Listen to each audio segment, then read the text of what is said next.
Hey everyone, and thank you for joining the Civic Exchange. I'm Jackson Gunnels, and today I'm joined by Representative Julie Von Haefen from the North Carolina House of Representatives. Since 2019, Representative Von Haefen has represented District 36. She's a former PTA leader and a passionate advocate for public schools and families. She currently serves on committees like Appropriations and Education K through 12. Representative Von Haefen, thank you for joining us today. Thanks for having me. So kind of before we get started, who is Julie Von Haefen for those who may not know? I love that. I am a mom. I'm a lawyer. I am a feminist. I'm a Swiftie. And I'm a state representative. That's how I describe myself on my social media. So I guess that's a good way to start. I've lived in Apex for about 20 years. I'm originally from Cincinnati area, grew up kind of all over the Midwest, but went to high school, college, and law school in Ohio. And my husband and I moved to Apex in 2005 when he got a job at NC State. So he's a professor at NC State, and that's what brought us to the area. And we've raised our three kids here.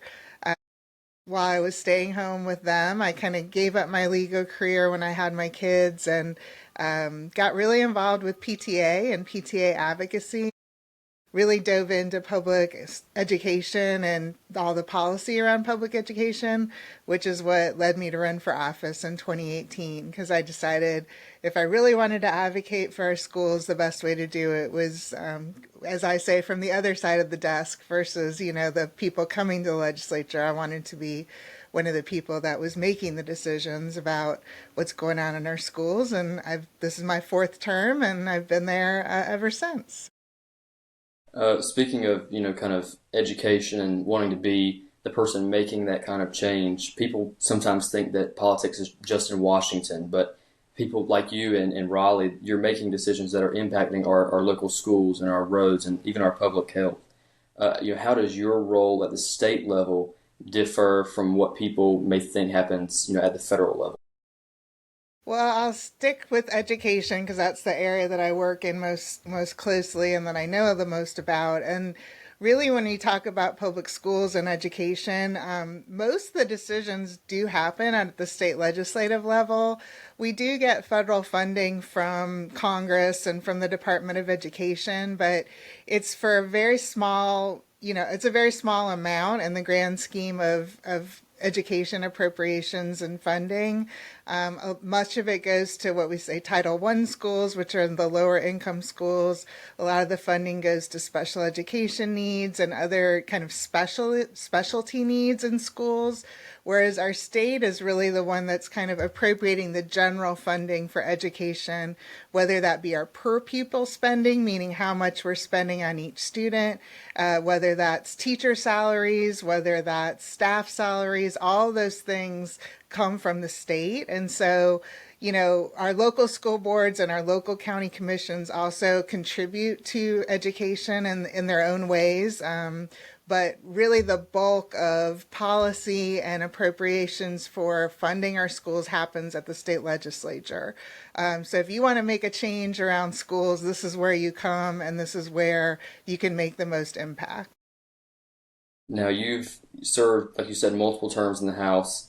You've been through political changes, breaking supermajorities, budget fights, even now, and even a pandemic.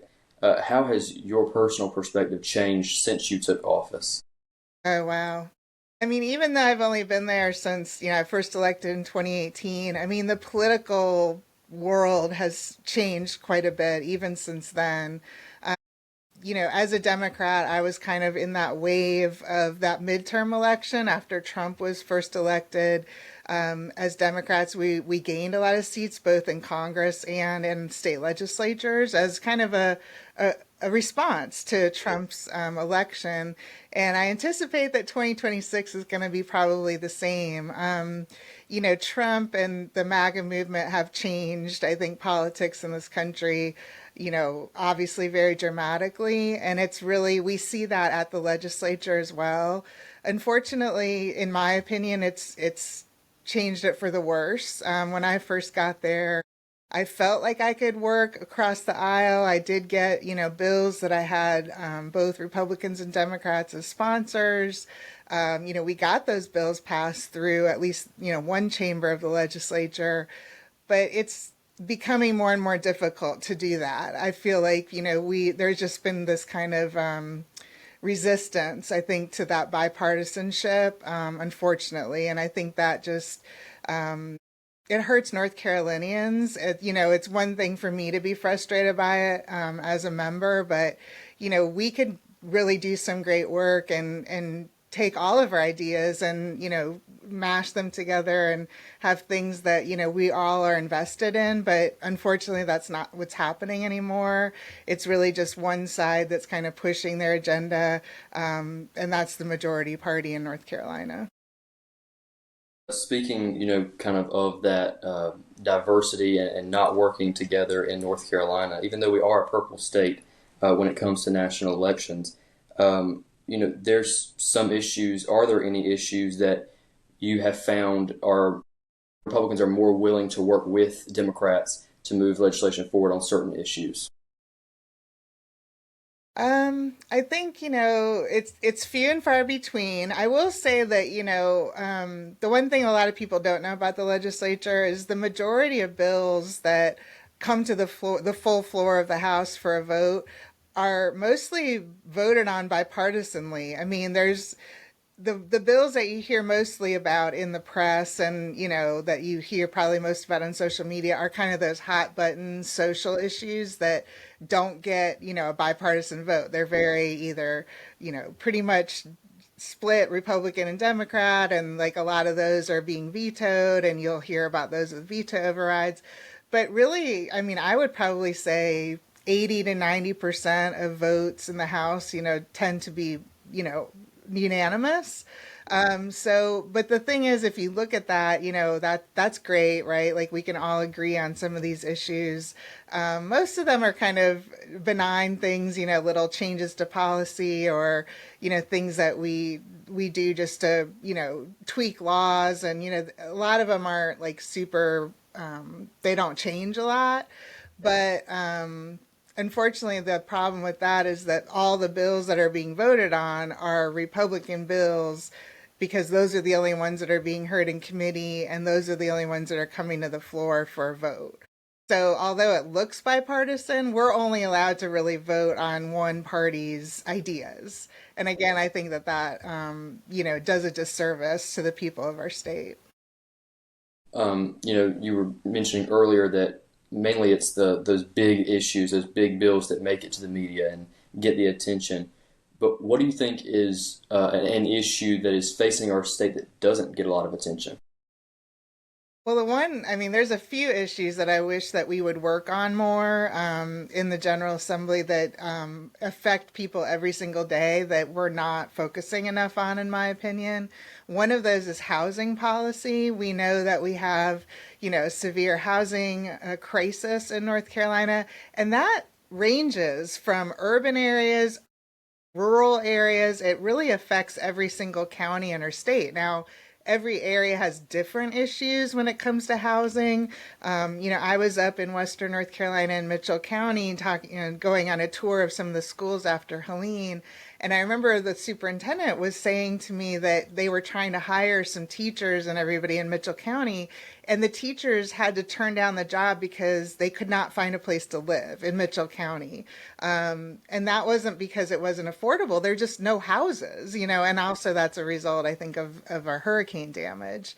Now, when you talk about areas like where I live in Wake County, it's really affordability that's the issue. I mean, we have a lot of housing, but much of it is out of reach to people. And so there's a lot I think we could do at the legislature, whether it's tweaking, building policies and those kind of things and putting more money into housing funds, to help, say, teachers or law enforcement officers, buy housing. Some of the local municipalities are doing things like that. So that's something we're not focused on enough, and it affects everybody.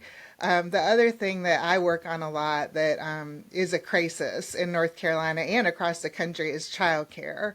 And it's something that affects, many, many, many families. It's extremely unaffordable at this point.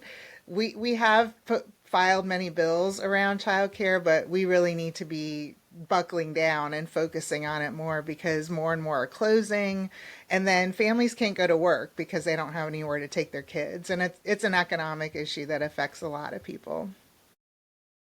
Um, Speaking of kind of just getting involved, many people they want to help and they want to get involved in their communities, but they don't really know where to start or they don't think that their voice matters, honestly. And what advice would you give to someone who has maybe never been involved but wants to get involved?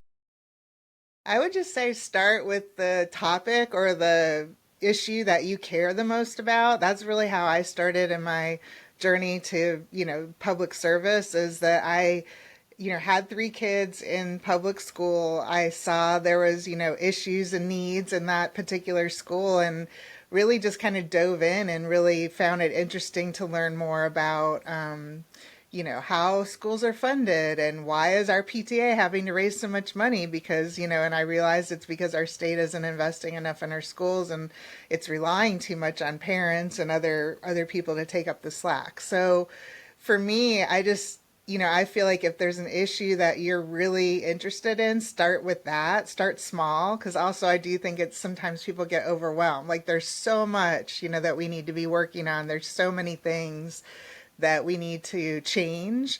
But don't try to tackle all at once. As they say, like take a small bite of the elephant. And then you can really just dig into that. And I think you'll find that if you see some success and some wins, it helps you kind of stay in the fight longer. And then you'll be the one that people will go to ask questions and to, learn more about the topic that you get involved with. And I know that, one of your big topics is education, so I kind of want to talk about education. Um, what do you think is the biggest challenge that is facing our education system right now at the state level and at the federal level? I think both at the state and the federal level, what we've seen is this kind of attack on our public schools. And the reason I think that that is the number one issue is because of that attack, I think people are moving their kids away from public schools. We're also seeing a lack of investment in our schools because of this narrative that, there's indoctrination and there's, the teachers are these evil people, and, like this kind of narrative that has been going on for quite a long time now, but it's really amped up, in the last few years. We've seen book banning bills and all kinds of things which call into question, there's something sinister going on in our school libraries, which is absolutely not true. And so creating that narrative then kind of plays into the policy, right? And the appropriation to schools, because then there's a justification. Well, we don't want to invest in our public schools because this is going on. And so we see that both at the state and the national level.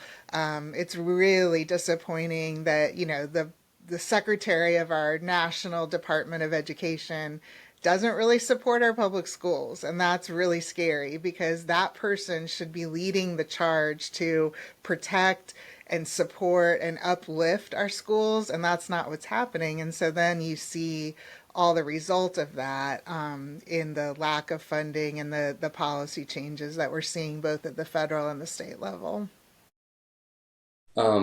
If you could change one thing to improve public schools in North Carolina, what would that be? If you could change one thing.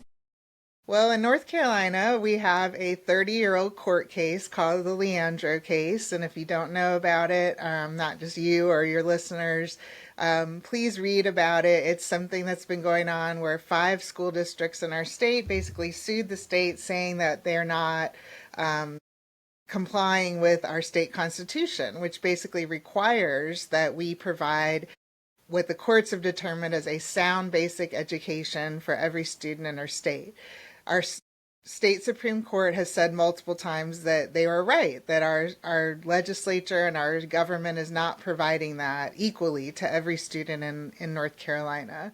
So for me, like the one thing that we could change is actually complying with that court decision. So far, the legislature has refused to comply with it. They say that we are the appropriators of money and the court can't make us, basically. And so there's kind of this standoff now between the court and the legislature. Every year that I've been in the legislature, I filed a comprehensive bill to fund the Leandro Comprehensive Remedial Plan, which is a plan that was put together in the court system, which would make fundamental changes to our public education system, ranging from things like pre-K funding all the way up to career and post-secondary education funding and policy changes. So if we passed my bill every single year, it would make a complete revolutionary change to education in this state. I didn't write it. It was basically written by the courts, and they said, this is what you need to do to comply, and we just haven't done that. So if I could do one thing, it would be to pass those bills and to comply with the Leandro court case. Another thing in education that you've kind of pushed for is funding for school psychologists. Why is student mental health and even educator mental health a critical part of the public education and education in general conversation? Yeah, I mean, right now, because of the lack of, this support staff, whether it's school psychologists, nurses, social workers, that entire team of people who is in our schools to support our students, we are severely lacking in those staff members. Our ratios are way down. They're way low of what even the national averages and what the suggested ratios should be. So a lot of that burden has fallen onto our teachers, and they have now become the nurses and the counselors and the social workers, as well as trying to teach our students and getting paid nothing to do like basically 5 jobs. So to me, having more of those support staff in our schools only benefits, or it benefits everybody. It benefits the student because then they have a dedicated person that they can go to. They don't have to take time away from their teachers. And then the teachers can do what they were trained to do, which is just educating our students. They were not trained to do all of these other things. We have people that go to school to do these specific tasks. And so it would improve the mental health of both students and the teachers because it would take that load off of them and enable them to be the best teachers they can be. Right now, they only have a certain amount of hours in the day, and unfortunately, we've put way too much burden and work on them. And so investing in those school psychologists would help everybody. And talking about the students, have you seen any maybe youth-led or high school movements in North Carolina or even across the country that have made a real difference or that have kind of given you that push to keep going, keep fighting for students? Yeah. I mean, here in North Carolina, we have a great organization called Every Child NC, and they've been they were organized around like the Leandro decision and that kind of court case because, it's that every child deserves a sound basic education.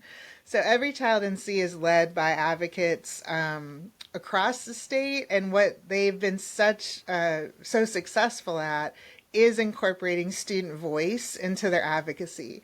They are very focused on having students, come to the legislature, speak at press conferences, go and meet with legislators. I've met with students, over the years many times, and they're always so impressive, right? I mean, they have their firsthand experiences, their stories about, the lack of investment and how that affects their own schools and their own peers.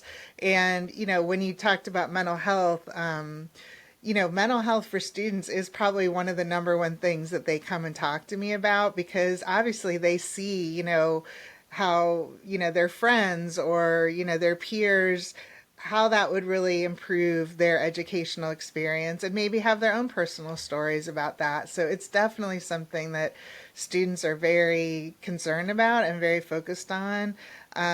But I just love that organization because of the way that they center student voice. We make way too many decisions at the legislature by people who have no experience in our public schools, have not been in a school in, maybe a long time. And that's why like hearing directly from students that are there every single day is so important. I kind of want to talk about, your district specifically that you represent. You represent people with different views. You may even represent some Republicans in your district, and your job is to serve all of them and not just the Democrats. How do you make sure that all of the voices in your district are heard, even if they disagree with you? Yeah, I definitely represent some Republicans. I mean, as you said, kind of at one point, North Carolina is a purple state.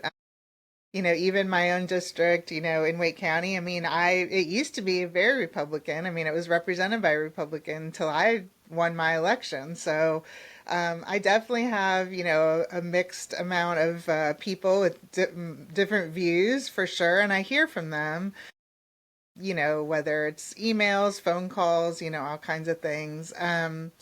But for me, I think one of the reasons that I ran for office was because my legislator that represented this district before I won, I didn't feel that he was listening to the constituents. I could never get a meeting with him. He would never like take a phone call or respond to an email because I was, the advocate. I was trying to make changes around education at that time. And it really drives me, I think, to just be very open to every constituent who wants to meet with me, who wants to talk to me. I respond to every single email that I get through my legislative account. And I just think that people want to know that they were heard. I'm always very honest with people that, we're not always going to agree. There's a lot of things I don't compromise on. I have a very strong set of values, and I think anybody that knows me or, watches my social media will know kind of what the things that I stand for. But I am always, always willing to hear, I'm always willing to listen. For an example, I'm obviously a very strong education advocate, and the group Moms for Liberty, which is a very, conservative group that sometimes is angry about things going on in public schools. I sat down and like met with them, because they were upset with something that I did. And I said, well, let's just, we'll just sit down and talk. And, we were never going to agree. I knew we weren't going to leave that meeting probably on any kind of, common ground. But I hope that I gained their respect, that I was willing to at least listen. And I think that goes a long way with people. Now, District 36 is part of Wake County, and it's one of the fastest growing areas in North Carolina.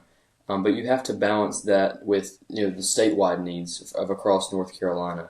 How do you navigate that balance between the priorities of the state and the specific needs of your district? Yeah, I mean, I think every legislator looks at their job maybe a little differently. Some people do like look at it more like I am representing my own district. I do look at it like I'm representing the state. I mean, I really look at things more, I think, and this is just me. I think I look at things more what will benefit everyone in the state. And most of those things are going to benefit my district. There's very like rare times that, something I vote for would not help the people in my own district. And I know that a lot of members, weigh that because, and everyone has a different district, right? And so some people might think differently about that because I do think some rural areas have a lot of different needs and a different set of things that they need to think about.